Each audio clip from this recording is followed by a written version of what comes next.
Thank you, CEO. Also the chairman of FERCA, ladies and gentlemen. It gives me much pleasure to be here today. As you know, a couple of years ago, or at least one budget ago, we had announced the fact that we wanted to have monitoring, live monitoring of VAT collections at the sale points. One of the reasons, of course, we did do that is because of the leakage fundamentally that takes place within the system. Also, we have found that in many of the initiatives or incentives that government has provided in order to be able to reduce the final cost to the consumer in terms of purchasing some of the basic day-to-day items, they actually weren't passed on to the consumers because the margins by way of duty reduction or complete omission of duty is in fact eaten up by one or two of the businesses along the supply chain. That obviously is not a very good position to be in. It defeats the entire purpose of it. Putting into perspective, back in 2006, the World Bank had assessed that the black economy in Fiji at that point in time was worth about $716 million. If you extrapolate that to now, that time the revenue collections were 1/3 of what it is today. So you can safely say that since $716 million at that point in time, we multiply that by 3, you're looking at about $2.1 billion. What would be the black economy in Fiji now? So that obviously again is not acceptable. Government, as you know, has a policy of ensuring that we have proper accountability, we have transparency. We want businesses to make money, we want them to make a revenue, we want them to do the investments. But however, if the system is such where the system allows for people to skew it, then the benefits of what the government is doing, the various initiatives, will not get passed on to everybody else. It does not actually lead to economic development, economic growth, but more importantly, it does not empower individual Fijians. It only empowers one or two people, and that is in an illegitimate manner. So this is the reason why government has been very keen to ensure that we bring about systems that creates transparency. As you know, that we now have laws also in place where should there be a duty reduction, should there be a VAT reduction, then those benefits need to pass on ultimately to the consumer. We have also had discussions with the chairman of FERCA and the CEO, and they're also looking at how we can have some focused attention by FERCA in respect of monitoring how wholesalers, retailers, and various importers of products in Fiji actually do not skewer the system again. The other system that, of course, apart from the VAT monitoring system that will be launched, that we are focused on today, is the information that will be made available online for the customers of FERCA. I think it's very important to view taxpayers as customers. They are the clients of the organization. They are not somebody you go and whack with the stick all the time. They are some very honest taxpayers. And I think if you actually are able to create that level of transparency and readily available information pertaining to that individual taxpayer, then you'll find that people become a lot more compliant. They'll have a lot more buy-in into the organization. And all of these systems, of course, is very important to take place. After this, of course, we have another event where we're talking to the staff about their terms and conditions. So the government is very keen also to ensure that whilst we put in place these systems in place, that the staff actually have the buy-in to. We want to look after the staff. As you know, government, for example, has over the past 18 months to 2 years has been carrying out an assessment of the civil service in Fiji. Open merit recruitment system, doing a assessment comparison with the market. Then we're doing a remuneration exercise that has already started. In fact, some of the work has already been completed. Similarly, FERCA has done that. So the idea is it's a win-win situation for all. If FERCA is able to generate the right level of revenue, its staff also gets rewarded. Also at the same time too, it provides a very strong basis for us as government to be able to use that revenue to invest further in infrastructure. To be able to invest further into infrastructure, we are able to empower everybody individually. We are a developing country. A developing country requires all the resources it can muster to be able to make it more developed. It's a very fundamental principle and premise as to how you run a country. on the basis of good governance and transparency, and of course accountability too. So I'd like to thank the chair and the board of FIRCA. Of course, there has been some delay in respect of the implementation of this particular VAT monitoring system, but we are assured that everything will be in place by the end of this year. The clock starts ticking from today. The supermarkets and pharmacies are the two first segments within the retail sector. They'll have to be fully compliant within the next 6 months, and of course there are other businesses that needs to be compliant too. I see one of the first companies that's going to be compliant in terms of the online monitoring system. They are here. We'd like to thank them for making themselves available to be the, I wouldn't say guinea pigs, but to be the first one of the rank. I would like to thank you for your participation in that. And once again, of course, I'd like to thank everybody that's been involved. So, given that I've got a terrible cold, can we start the launch, please? And that's the invoice from that. And this is the barcode, right? Yes, it's the barcode. Yes, sir. See, we should clap it.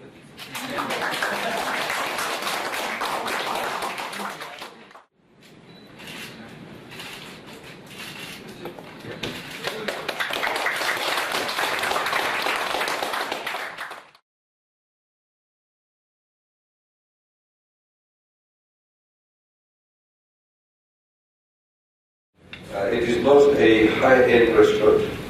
It is a restaurant that is very reasonable pricing comparatively. But if you see the type of service that's available, it's quite changed for the positive, for the benefit. Now what that does, essentially what it says to you, is that the expectation of members of the public in respect of service is very much heightened. So if they go to a couple of outlets where the service levels are very heightened, where people address you, thank you sir, thank you ma'am, what would you like next, and everybody's smiling, they will expect that service at every other outlet.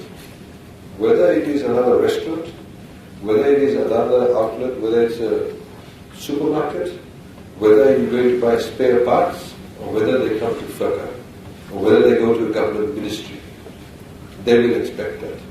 Our people are not better traveled now. People are traveling a lot more. They go to Australia, they go to New Zealand, they go to the USA. They're exposed to their type of consumer, customer service driven societies. So they expect that from us. And this is why even an organization like FIRCA, generally, as you know, the traditional view of tax man or tax woman is that these people are out there. Perhaps some people have this image they're out there to get you. Some people have this image that they're very hard to approach, they're very hard to talk to, that they may be unreasonable. So these are some of the negative images, and we need to be able to shed those images. Similarly with the civil service, as you know, in the civil service we've been carrying out a reform over the past couple of years, where you now actually, we started off, for example, looking at the structures within the civil service. The story that I like telling is that when we were appointed in 2007, I went to one of the ministries, Ministry of Justice, and I went to talk to all the staff and see what they all did. And there was one person, and he was in charge of looking after all the vehicles in the ministry. And that was his job. And then I asked how many vehicles were there in the ministry. And there was one. So his entire job description was to look after all the vehicles in the ministry. But the ministry had only one vehicle. In the private sector, where I had come from, the PA used to look after all the vehicles. That was part and parcel of her job. She simply had to make sure that the vehicles went to the garage on time, and the servicing got done.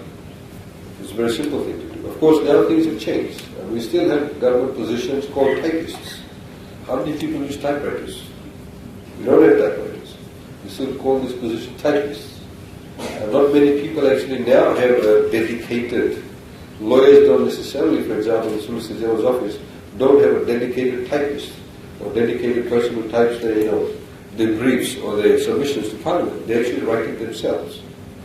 So as technology improves, technology changes, we have uptake of technology, then of course the way that we do our jobs and how we do our jobs and where we source that information to do our jobs has changed. So we need to be cognizant about that. We need to factor that into our employment environment, as we have to factor in the way we deliver our service. Service delivery is very critical. As I said to somebody that, for example, some different ministries, they don't recognize an ordinary member of the public as a customer of theirs, as a client of theirs. Because they're a civil servant, somebody comes across the counter, they see them as probably nuisance value. Just 2 days ago, I received an email from a gentleman who works as a customer care service person who he lodges complaints with the Water Authority of Fiji. He's the guy who people answers the phone. He sent me an email complaining about how a staff treated him when he went to the government customer service center down in town. He said that apparently in the service center, the opening hour, they shut down from 1 to 2 at lunchtime, which obviously is wrong. Because most people who want government service who are working in the city, they would have lunchtime as free time to go and get their customer service. So that's wrong. Anyway, it says shut down from 1 to 2. So he said he went there at 12:45 and it was shut. So he knocked on the door and the lady said it's lunchtime. And she closed the door. So he knocked again. He said it's not 1 o'clock, it's 12:45. She said, yeah, but don't you realize how much work you have to do? You have to live with it and shut the door. So he complained. So I rang him up and I apologized to him. So he accepted my apology, and then I asked the permanent secretary who was responsible for that to attend to that staff. You see, a few years ago, maybe that person would not have complained. They would not have access to email, because he emailed me the complaint. He immediately was able to do that. So our ability to instantaneously give feedback on how you are doing your job is greatly enhanced. Some of you may be serving customers downstairs. I saw some people over there. If somebody talks very rudely, you can have somebody switching on the smartphone and just turning it on and taking a video of it. We have 500,000 smartphones in Fiji in operation at the moment. 500,000. We have more SIM cards in operation than actual people in Fiji. Probably some people keep 2 or 3 SIM cards, some for legitimate reasons, some for illegitimate reasons. But that's the situation, ladies and gentlemen, that we are in. We have, as you know, with the civil service, we also carried out apart from looking at the various structures, we employed what we call the Open Merit Recruitment System, OMRS. And that essentially means that people who apply for jobs from outside government, people who apply for positions who are within government, get treated in an open merit recruitment system. So essentially, everybody gets treated equally. You may think, well, that's a very simple thing, but unfortunately it was not practiced. So we now have specific guidelines. We now also have the opportunity to appeal those decisions that are being made under OMRS, the independent appeal process. So we employed that.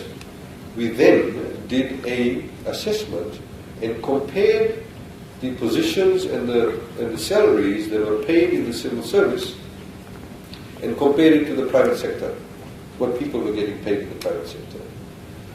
Then we carried out, and this is the last phase which we've done, for some positions already happened, which is the remuneration exercise, which is essentially looking at how do we actually structure the salary within the civil service to make it more comparable and in fact commensurate with the private sector.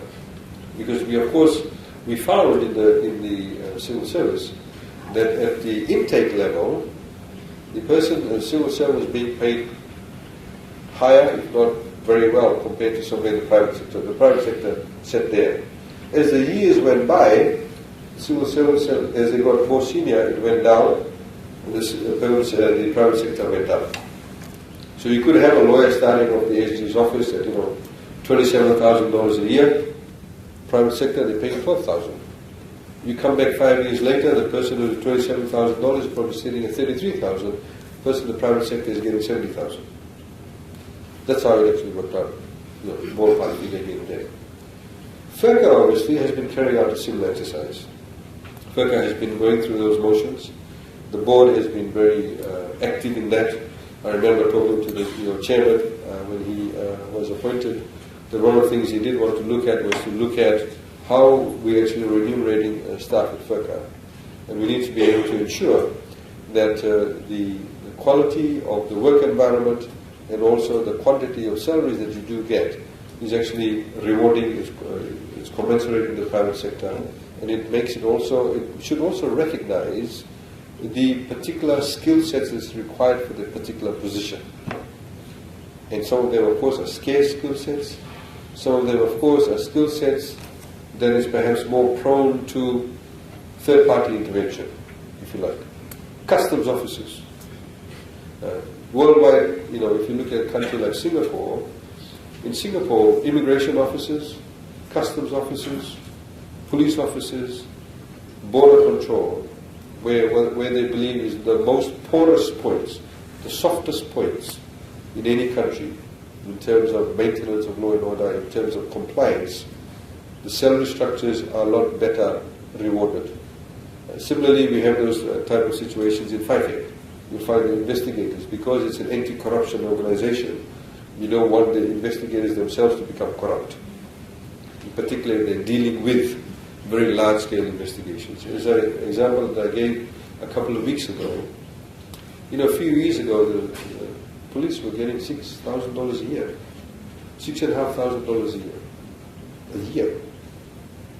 Now, if they're standing by the side of the road and they've got the speed camera, before the days of the speed cameras, the speed camera, and he pulls up somebody who's driving a Pajero, and he comes along. In the meantime, these police officers' children may be watching television ads or going to, McDonald's and all those places. There's pressure on him. When he pulls up this person with the Pajero, the person driving the Pajero knows he gets $6,500 a year. He knows that that's probably the Pajero driver, the police officer knows the Pajero driver probably spends that much of money in coffee probably a year, buying coffee from expensive places. So there's meeting of minds. So suddenly, you may say, well, why don't you have something for Christmas? Or here's some grog money. It leads to corruption. It's a reality. So you need to be able to ensure that people who are particular at those kind of pressure points actually do get rewarded well. So I'm happy to announce here today that you all have been given a pay rise. And that pay rise, ladies and gentlemen, of course, fluctuates. I'm getting old, so I need glasses now. You have, at the moment, ladies and gentlemen, you have about 11 bands in your salary structure. So, on average, you are getting a 24% pay rise.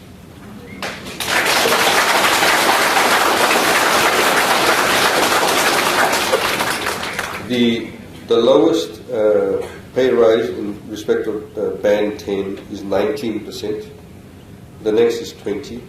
Then you have 22, 23, 24, 25, 27, and 20%. There are some positions that are actually jumping from one band to the other band. And they are customs officers.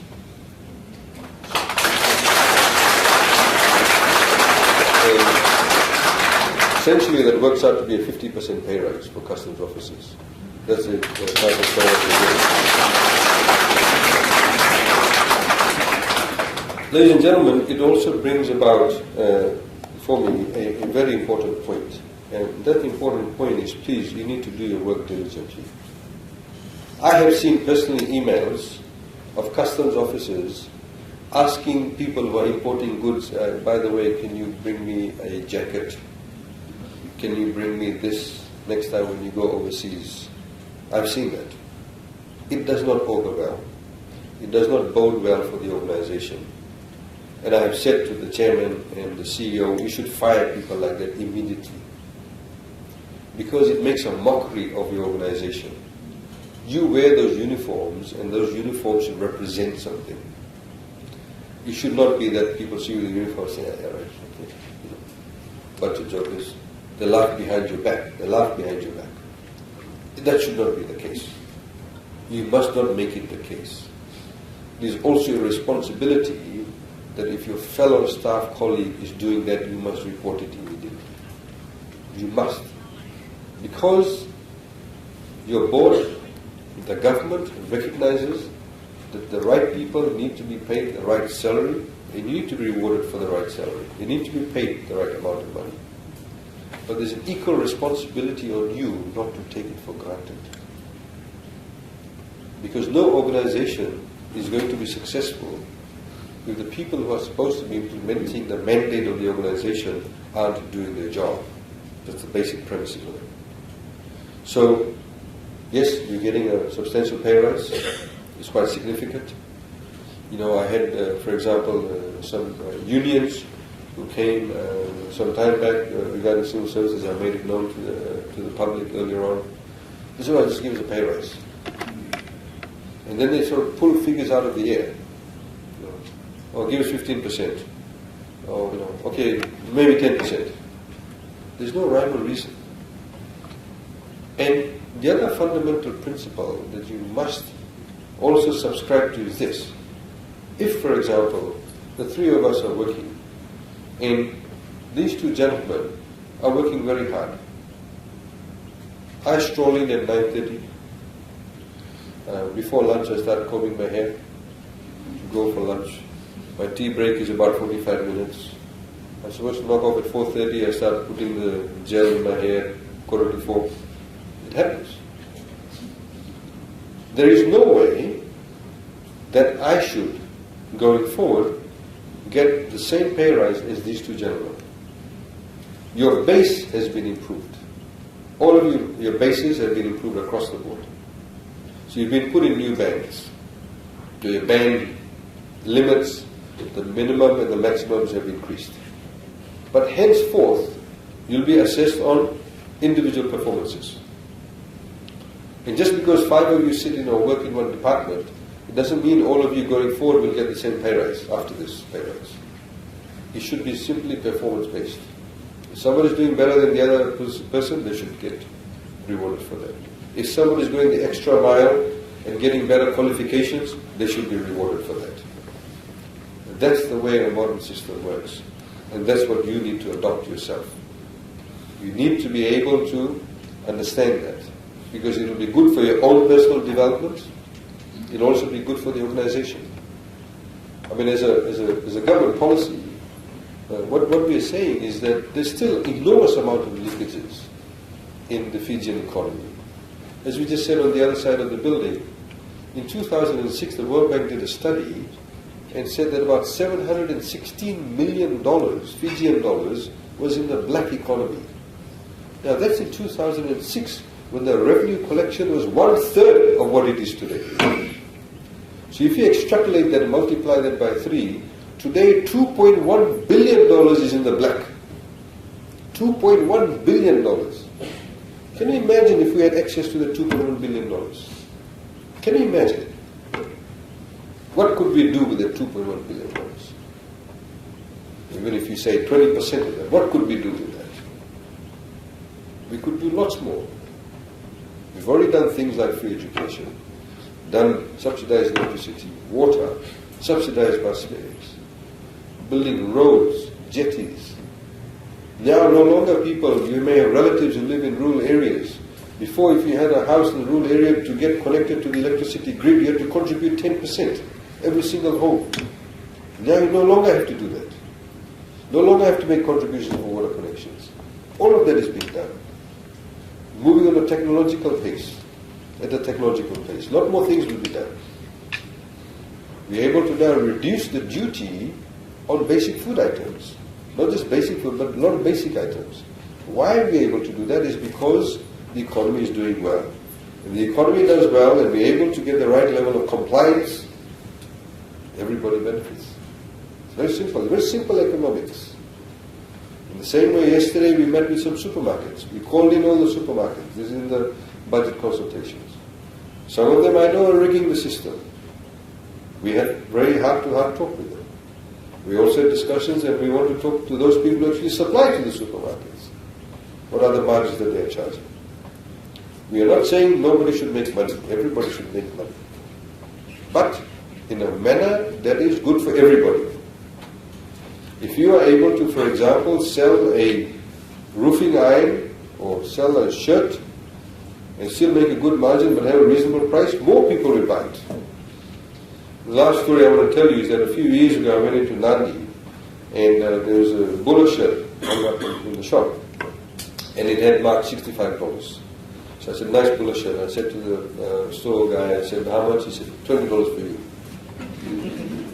So, very nice buller shirt. So another fellow Fijian walked in, and he asked him also, he said, how much is it? $25.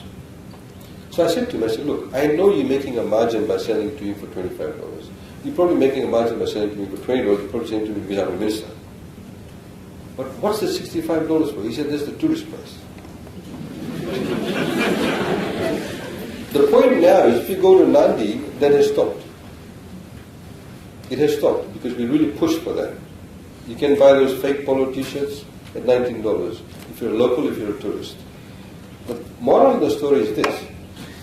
If he sold it for $25 or $20 and making a margin, the tourist will go, not bad, I'll buy 4, please. Buy one for my uncle, for my grandfather, or whatever it is. That's what I do when I go overseas. Chocolate is very expensive in Fiji, right? Those of you who travel overseas. You find something that's much cheaper than Fiji, you'll buy 10. You start thinking of your wife's relatives, your relatives, and everybody else, and you buy for them. So is the volume. It's the volume.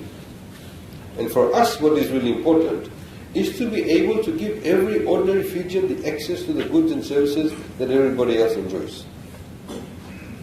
And in order for us to be able to do that, we need to ensure that everybody adheres to the law. There needs to be compliance. That's where you play a part.